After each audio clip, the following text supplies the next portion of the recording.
अस्सलाम वालेकुम dear students. तो आज हम टॉपिक पढ़ेंगे store and non store retailing. Store retailing क्या होता है और नॉन स्टोर रिटेलिंग क्या होता है। तो पहले ही हम देखेंगे कि स्टोर रिटेलिंग क्या होता है। Store retailing when the goods and services are sold from a physical place और स्टोर। जब चीज़ें बेची जाती है किसी पर्टिकुलर फिजिकल प्लेस से या किसी स्टोर से, तो उसको हम जो है स्टोर रिटेलिंग कहते हैं।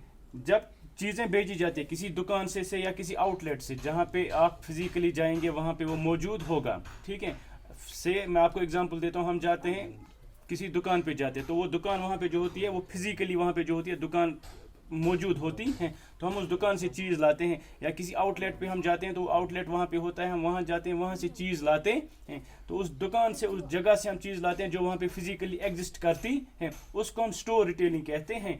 When the goods and service are sold from a physical place और स्टोर। जब चीज़ें बेची जाती है कहाँ से, किसी फिजिकल प्लेस से या किसी स्टोर से। जैसे किराना स्टोर है या कोई आउटलेट है, जब हम वहाँ से चीज़ें लाते हैं या वहाँ से चीज़ें जब बेची जाती हैं तो उसको हम स्टोर रिटेलिंग कहते हैं। फिर हम पढ़ते हैं non store retailing. Non store retailing क्या होता है? जब यही चीज़ें बेची जाती है, when the goods and services are sold without a physical place और स्टोर। जब यही चीज़ें बेची जाती हैं लेकिन यहाँ पर कोई फिजिकल स्टोर नहीं होता है या फिजिकल प्लेस नहीं होता है, फिजिकल प्लेस नहीं होती है या कोई फिजिकल स्टोर नहीं होता है, जब ऐसे ये चीज़ें बेची जाती हैं तो हम इसको नॉन स्टोर रिटेलिंग कहते हैं।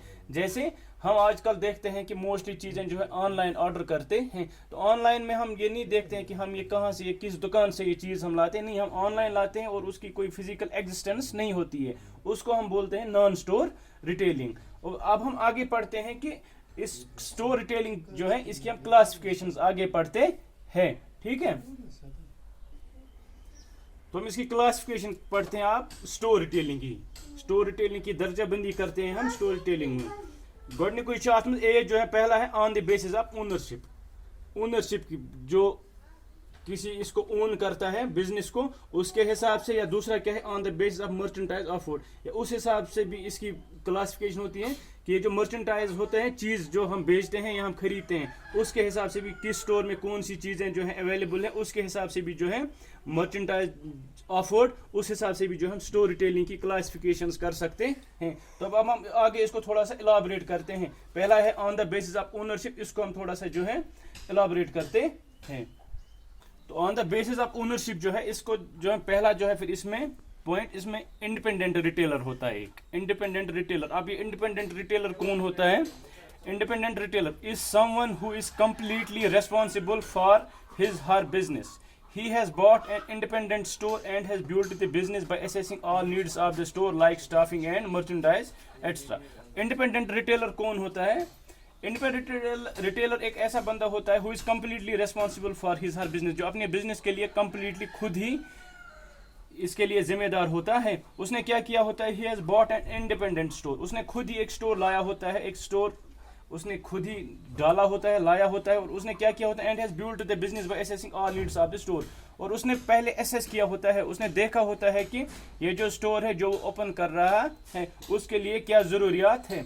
सो नफर इंडिपेंडेंट रिटेलर वो आदमी होता है, सो इंसान युस पन्निस बिजनेस कंप्लीटली पाने जिम्मेदार आसान। तम क्या कर, उसने पहले मार्केट एसेस किया होता है, उसने देखा होता है कि मार्केट में ये जो ये स्टोर ओपन कर रहा है, मार्केट में किस हिसाब से है चीज़ें, क्या चीज़ चला, कित पे क्या चला, उसने वो पूरा जो है एसेस किया होता है। और फिर वो अपना स्टोर जो है ओपन करता है by assessing all needs of the store. Store की नीड्स क्या है उसने वो सारी जो एसेस की होती है। लाइक कैसे, स्टाफिंग कैसे की जाती है, मर्चेंटाइज कौन कौन सी चीज़ें जो हैं वो वहाँ पे उसको कामयाब रहेंगी, कौन कौन सी चीज़ें उसको बिजनेस को अच्छा रन करेंगी, तो वो चीज़ें उसने अच्छे से एसेस की हुई होती हैं। फिर इसमें दूसरा आता है चेन रिटेलर।